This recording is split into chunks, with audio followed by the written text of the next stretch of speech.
Hey everyone, I am Saski, and you are tuning in to Disabled, Queer and Here Pride. Now, we promised you celebrities, and we have delivered. My next guest is an LGBTQ plus ally, always a good one, a disability activist and campaigner, a star in one of the UK's biggest soaps, and I think in the planet, really, playing Izzy Armstrong. Please, everyone, give a warm welcome to Coronation Street's Cherylee Houston. Cherylee, thank you for joining us. How are you? I'm all right, thank you. Thank you for having me. Oh, no, thank you. I know you've obviously got a really busy schedule, and so really appreciate your time, speaking to us today. So thank you. So just quickly talking a bit about Izzy Armstrong. She's a bit of a feisty character. Yes. And, in terms of personality traits, any similarities there, or is it... I think there are some, and I think the longer you play a character, the more bits of your own personality tend to creep through. I think when I started, I tried to make her far away from me as possible. But then I suppose playing somebody for quite a while, that her traits have impacted on my character traits as well. Yeah. But, I think she's a bit louder than I am. Well, a bit more ballsy than I am, which I'd love to be. I aspire to be that blunt and direct sometimes, with a gentle touch. Well, I'll touch on that a bit later, because actually I think not necessarily like Izzy Armstrong, but I think you've definitely give yourself a bit more credit, because some of the things when I've looked up and done some research on you and seen, what we'll talk about a bit more about your campaign and things that you're putting forward for disability rights and support. I think, amazing. Thank you. I'll come back to that, because what I want to say to you as well is did you always want to be an actor? Was it something that you always aspired to be? Utterly, and activist never came across in my, and I think I'm a complete accidental activist, and my passion is acting, and I've always been, ever since I was really young and I saw the film Annie, and the singing and the dancing and that energy, I was like, I want to do that. And I mean, I can't sing and I can't dance, but it was just that passion and the energy. And I just love finding who characters are and what that journey is, and adding all the bits up in the script that then tell you who that person is and how they respond. Yeah, and you do it really well. Izzy's character is great. We all love her. This is a Disabled, Queer and Here Pride event, and it's shining the spotlight on the talents of the LGBTQ plus disabled community. But it's also focusing on people with disabilities, and also about maybe the impact that has on everyday life. I know, similar to Izzy's character, you actually in real life you do have EDS, which is Ehlers-Danlos syndrome. Is that correct? Yes, it's it means the whole of my skeleton dislocates incredibly easily because all my sockets are too big, and I got a connective tissue disorder, which means all my connective tissues, muscles, tendons, ligaments, nerves tear as I move a lot. So it's like a perpetual damage heal cycle I live through, really. So, but it's funny, you as a disabled person, it's a lot of your identity, but it's not your identity at all. But I think what part of the identity it gives you is a lot of strength and a lot of different coping mechanisms to life. So I think what it's done is taught me to really live life to the full and do as much as I can when I can actually physically move, because I will lose a lot of time not being able to move or speak. In my sort of week, I have a pattern of where I lose 1 or 2 days a week. So I think in a way that's made me quite driven in the other points. So that was a really useful tool that it gave me. Yeah, I mean, absolutely, because again, I know that you said it can get quite painful, regularly it's painful, and you have such a busy schedule on Coronation Street and just in life in general. I mean, having that motivation and that positivity, where did you get that from? Who inspired you in your life to my mum was my yeah, she was totally. It's funny, when she passed away, we looked through her thing and I kept finding these little she was trying to stop the Japanese gardens in the local park being shut down, getting a road closed because there'd been accidents and kids being hurt, getting zebra crossings by schools. She was a real she was this real sort of person, and of a different generation as well, that generation where the wife didn't really have money, you know, was much more of a housekeeper, worked, but that went back into the family pot. But her drive for change, I think, definitely was in me, totally, and think definitely been inspired by that. But also, pain's quite a good driver for it. I always trying to, because I'm continually in pain, so I'm always trying to find another thing that's going to help me out. And I think over the years I've discovered, without even realizing, creativity is a massive one for that. Massive for the adrenaline it gives you, for the natural serotonin, which are all brilliant for pain. And also distraction. The busier you are, the less weirdly you feel it. But then that's why I crash and burn a lot. So it's a bittersweet pill. Do you know what I mean? I think if I'd learnt to level and didn't use those as some pain mechanisms, I probably wouldn't be as poorly as I am when I do get poorly, if you see what I mean. So, I mean, yeah, I really love the fact that, you know, you're talking about having that motivation and, you know, that drive and that positive energy. And when I talk to my friends who have also, you know, got disability, wheelchair users, people who, there's this daily struggle that a lot of people don't, you know, sort of know about. You know, I think, oh, my friends are real, and people from the disabled community are real kick-ass, you know, because so many people would just be, oh, I've got a headache, or I've got, I can't do it, I can't do it. You know, you are clear examples of positive role models and people who are striving forward on a daily basis. And also, you know, as like yourself, like a lot of my friends with disabilities, they are campaigners as well. And I just think, you know, there's a lot to be said there. And this is why I don't understand what, you know, disabled queer in here in particular, reason they set that up is because they felt like it was people with disabilities in the LGBTQ plus community were often sort of marginalised even further, left behind. I mean, you know, you're living proof that there's impact in what you can do when you really set your mind to it, right? Yeah, I think there's many things in what you say, because also I think it's that thing of going, when you have no choice, you then have different choices. So like I think everybody's pain levels the most they've ever experienced, and because mine are massive, I kind of, yeah, you kind of go, is this, it starts to mess with your head of where that actually is. But then also you have no choice of going, actually, I've also gone the other way, and I think we all have done at different points, is where the disability is taken over. And that's a really hard one to get out of, because that can just take you, you know, it can take all that off you. But then I found I'm really lucky in the fact I've got something I absolutely love doing. So therefore that's given me the passion and drive to push through. And that's given me other things. Do you know what I mean? That's benefited me an awful lot. But a lot of it was accidental, just because I wanted things to change. So because I didn't agree with how things were. And do you know what I mean? I think we need to be much better represented. It's really interesting that in society we're elevated sometimes for awards for being brave, or, you know, pride or whatever, you know, being proud of you achieving certain things because you did something. Whereas actually you're just a human being, but because the way often we're portrayed is as heroes or somebody who's suffering, then society's viewpoint of us, I think, is very different to who we actually are.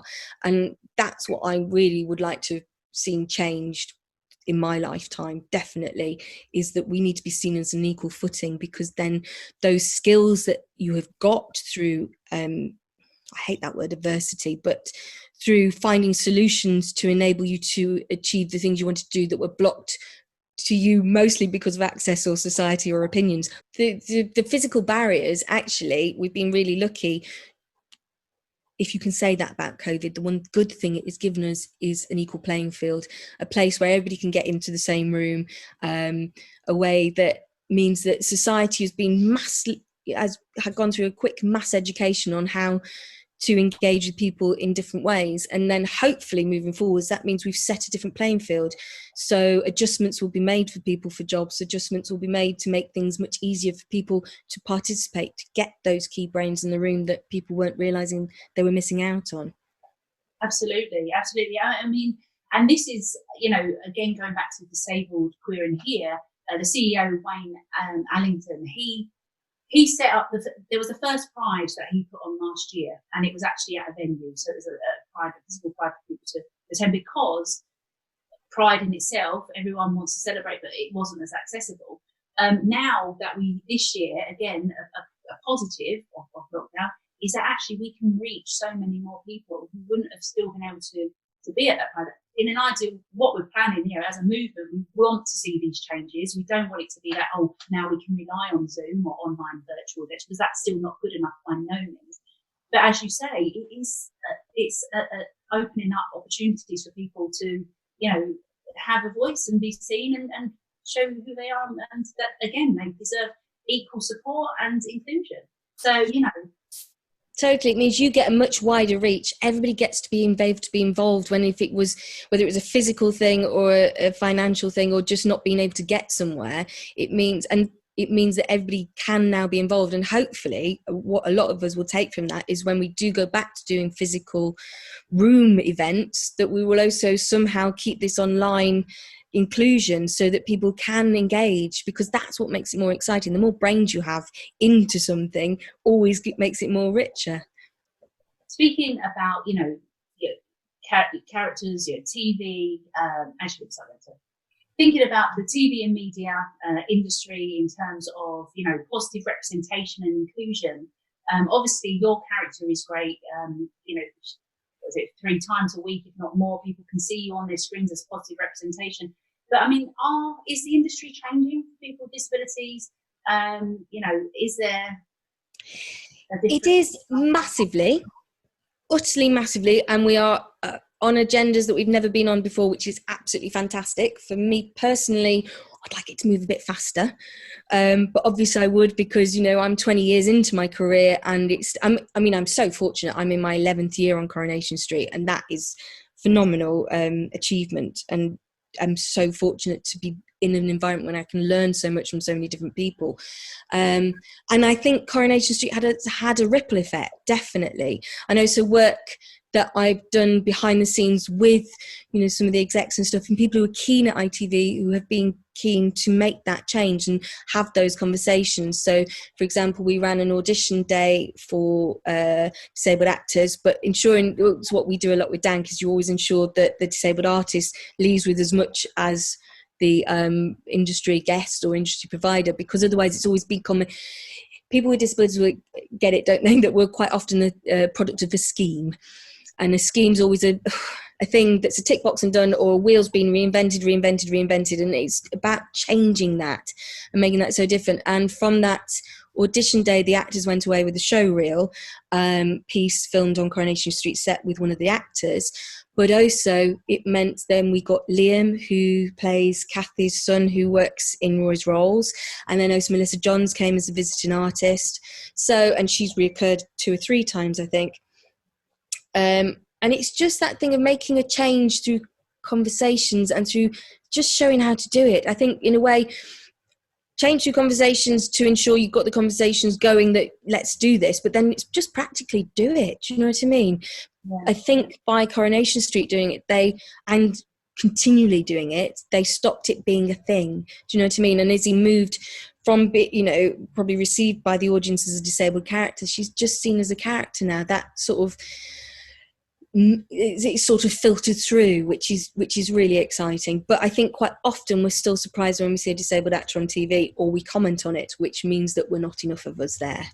Yeah, no, that's it. I mean, and that goes, when we're talking again about underrepresented groups, this is the Pride event that, that we're talking about as well, for disabled queer in here. And I think that's so true in terms of positive representation. The more people see more people with disabilities, more people who are LGBTQ plus, more people of colour, all this, all the underrepresented groups, people, it's not a thing. It's just, we are also regular people living in society, and we deserve exactly the same inclusion and respect as everybody else. So, on that, talk to me a bit more about Dank, because I know you've done a lot of work to bring, support the characters on Coronation Street, which is great, but Dank, I'm really interested to hear more about. Well, Dank is the Disabled Artists Network community. It's set up as a project from our company, Triple C, which we set up 3 years ago to change how disabled people access the arts and how we're employed in the arts. So we do like a 360 approach.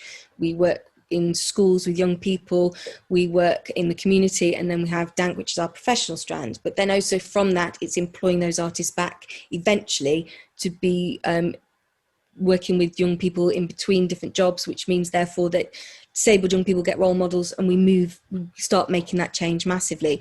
We're 2.5 years into the DANK project, and we now have 900 subscribers to our opportunities mailing list, to our events, which means and the idea behind DANK was, always as a disabled artist, you was told, they always thought you were the only one, or they didn't know where to find you. So our idea, I suppose exactly like what you're doing here, is it's bringing people together so you stop feeling like the only one, and you meet your community, and you can engage, and then you can make a greater change through that engagement. So we started in rooms in different arts organisations. So then the arts organisation, instead of having the 3 or 4 disabled people that normally come to attend events, they got 60 to 100 disabled people in their venue. So they're going, okay, we've learned X about different things about access. And then that carries on that conversation. It also means the artists then make links with the venue. But we also have industry guests, and it's always a solution-focused conversation about what the blocks are in the industry. And then from those conversations, we look at what the blocks are, find the solution, and then create the solution. So, for example, we just got 8 writers going through to spec script stage, overseen by 2 professional writers, Debbie Oates and Ben Tago, over a year to see their spec scripts, which is how you then engage in the industry as a writer if you have your own script. Underneath that, we've caught over 120 disabled writers who attend monthly webinars. We have like Kat Pugsley, who script edited on the A Word. We've had Marigold Joy, who script edited on Call the Midwife. We've had Jack Thorne. We've had Matt Lucas. We just have people passing over their knowledge, and it's about then engaging with you can then ask questions for the second half of the webinar, which means you're then learning from people who are doing stuff, because that's how you learn the most, I think, isn't it? Learning people's processes and how they've approached their career, and also giving advice on yours. So we had 11 events. So we got to the point where just our last one pre-lockdown was at ITV, and we had 110 disabled artists, and I think we had 17 industry guests from different companies. So all the industry is starting to engage with us, and because what we're doing is we're saying it's a solution-focused approach. Nobody knows everything, and let's help you take away that fear, because a lot of what it is about employing disabled artists is the fear of getting it wrong or saying something wrong. So it's like, actually, we're here, there's loads of us. If you don't know the answer, we don't know the answer, we will know somebody who does. I know, so it's always about trying to involve as many artists as we can into conversations or into projects. So we now have regular writers, the writers group, we have creative writing once a week, we have script reading for actors every 2 weeks, and we had a series of webinars. We've been doing webinars since March, 2 a week. And we're just taking 2 months break on that. But the idea is just to forever keep engaging and looking at where those blocks are. So, for example, the A Word gave us 10 paid placements for people in production. So they had time to shadow and work alongside people, which then got you experience. But it also, one of the big problems for people engaging is into the TV industry is runner is the entry point, and that's not really accessible for many people in many access requirements. So we're looking at different ways and different solutions, and that's something we're trying to get other companies to start take up and not take up on. We've become the BFI's strategic partner on disability, and we're also talking to BAFTA, ITV, BBC. So we're just keeping these conversations going and coming up with projects and solutions that just keep ensuring we're engaging the artists with the end person to then be able to, who can make a change. We're always talking to key change makers, so that people can get employed or get experience to then be connected to their next level of career, because that's what we found with most of the blocks, is that we're not being trained, we're not being employed.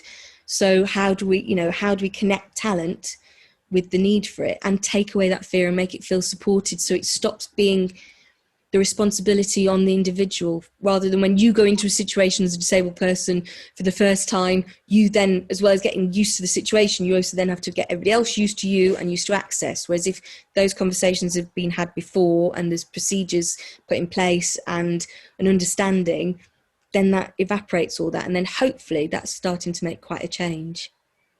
Yeah, you know what? It's so important that we have these conversations, and I can relate in the sense from a LGBTQ plus perspective, because I'm an inclusion trainer and a consultant on tackling homophobia, biphobia, transphobia in schools and workplace. And when you talk about the word fear, interesting, right? It is so true that when people don't understand about something, about a community, about a type of person, or they're worried about using certain language, it just really builds these barriers. And for God's sake, we're all just human. Let's have a conversation. And like you say, you don't have all the answers. I don't have all the answers. It's like, let's work together and educate ourselves. Yes, and talk to the people who do have the answers. Exactly. Because then you can take away that fear about terminology, about whatever it is that is the block. But you're right, it is. Because I think that is the biggest thing, is people's fear of getting something wrong. But then that creates a barrier, which when you on the receiving end of that doesn't feel very pleasant.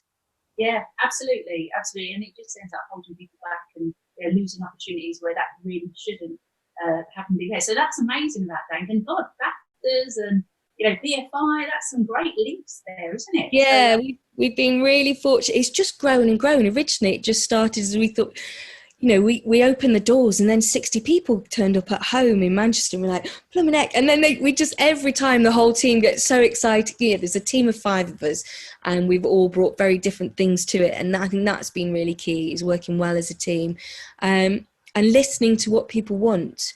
So it's not about, it's done for people, it's done by us together collectively, because I think that's how you make a change stronger, is if you're willing to go, okay, us as a community get that there's blocks, how do we help you include us, because you will appreciate that and you'll benefit from it. And that's I think a massive success of Dank. And that's where these conversations, because by meeting the industry and then employing people or getting good connections, they've spread the word, which then has given us much more of a voice.